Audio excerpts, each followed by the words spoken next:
Abasirikale bano nga bakulembeddwamu ofisa wa poliisi James Ruhweza tebalinze kuyitibwa bwe batyo ne batandika okutalaga enguudo z'omu Kampala wakati.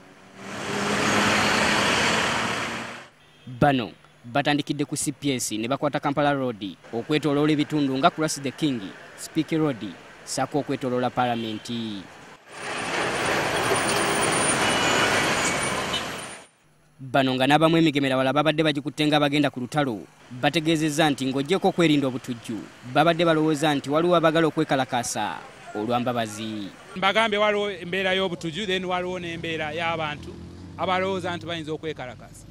Ruhweza agamba nti buli muntu yenna ayagala okwekalakaasa alina kuyita mu mateeka.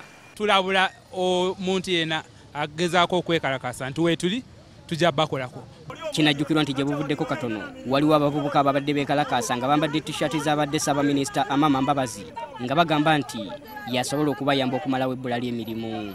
Tekimanyiddwa obanga poliisi okukola kino ebadde eyagala kwetangira ababadde bagala okwekalakaasa obanga enaagenda mu maaso n'okubeera ku nguudo.